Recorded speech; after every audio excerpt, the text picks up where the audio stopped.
What's cracking, guys? Omar Isaf here. Out on the outside, we traveled 500 miles north of Toronto just for this shot.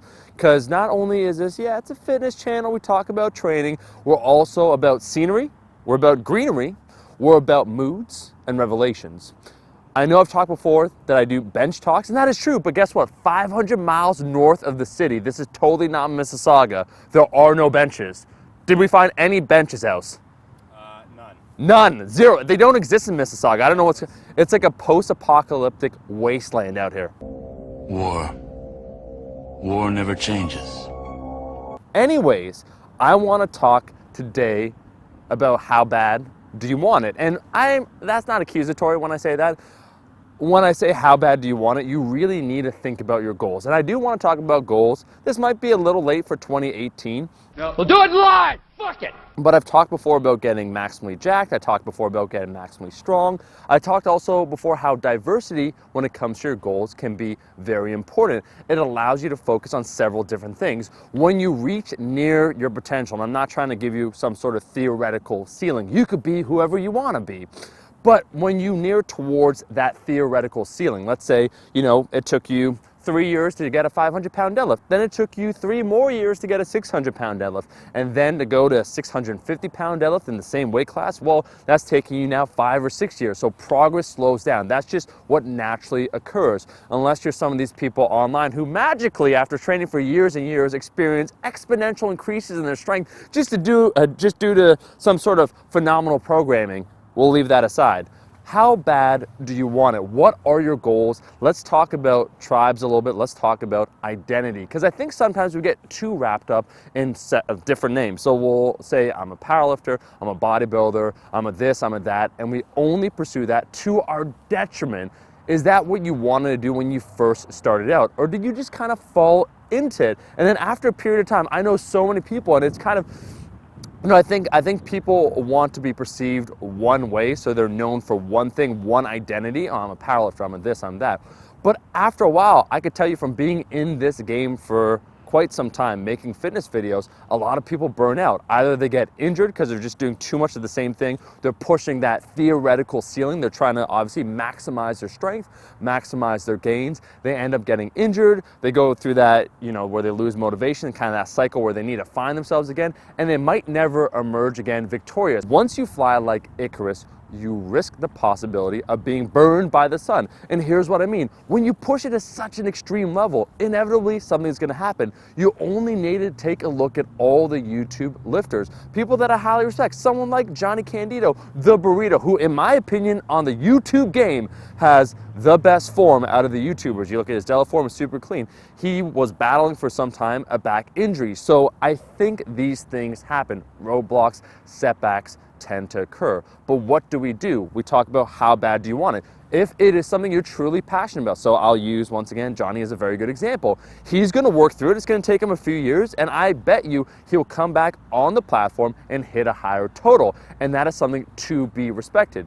But is that you, and what are your goals? I could say about myself, I did have that number in my head, the 600-pound deadlift, and I talked about it so often it became boring. After I had my SI injury, after I took 18 months off, just basically doing any deadlifts because I would constantly re-aggravate it, I'd say, yeah, I'm gonna come back and do it. And it kind of became, not a running joke, but people would be like, sure, man, yeah, we'll see when it happens. I wanted it badly, so then I waited, kind of like Genghis Khan when he was just chilling before he destroyed the entire world, just waiting to do your thing. Took me, I think it'd be about it took actually about 3 extra years to reach my goal to deadlift 600 pounds, but I got it and I'm happy. But after you reach your goals, what are your goals and how bad do you want it? Or are you just gonna be stuck in a rut? Or are you gonna move on? And I can say for myself, when we talk about being stuck in a tribe, I have a lot of different goals. I've always been a professional toner. I've not been one person to say, you know what, I just wanna do powerlifting or get strong in these 3 lifts my entire life. That's it for me. In fact, I do have goals, I have plans, I spoke before. At some point, I'm gonna be mediocre at it, but I wanna do a weightlifting meet end of 2018, and that's okay. I also wanna get more jacked. I talked before getting maximally jacked and getting maximally strong. When you reach that stage, they're kind of conflicting a little bit and you need to focus on one or the other. So I'm focusing on building size and I'm happy. I think going along in your journey and being satisfied with what you're doing, finding goals that motivate you to continuously enter the gym rather than just turning it into a grind is very important for longevity.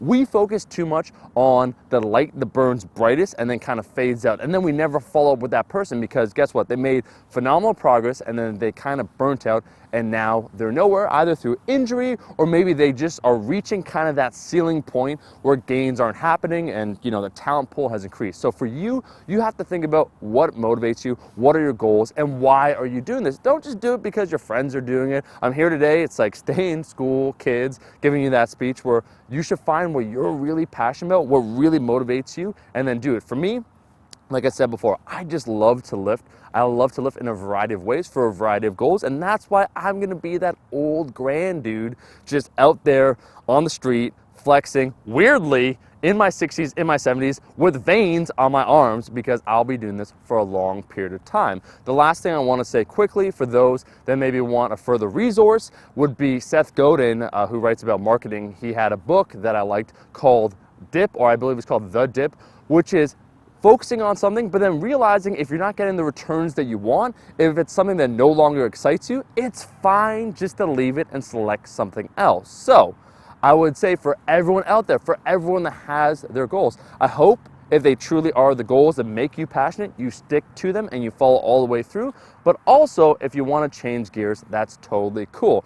I am super excited in 2018 for my training goals. I'm probably the most excited I've been in about 5 years. I hit a lot of strength goals in 2017. 2018 is the year of the professional toner. I'm going to get more jacked, I'm going to get more lean, and hopefully I won't be dog shit at weightlifting. Anyways, that is the video. Thank you so much for watching the video. Consider this an honorary bench talk video. We out here hustling in the scenery, 500 miles north of the city, post-apocalyptic wasteland. There are no cars, there are no houses, there are no people out here. If you enjoyed this video, if you thought to yourself, it made me think a little bit, I'm looking right at you. Make sure to like the damn video. How many likes do we want, else? 10,050. 10,050. All right. I'll say 5,000 likes. We'll continue this series, the Bench Talk, one time per week. Also, make sure to check out the podcast, Mama's Boys, where I talk more general topics kind of like this in further detail. Link to that will be in the description. I'll see all you guys, my rascals, in that next video. Peace. Eat your vegetables, eat your vegetables, eat your fucking vegetables.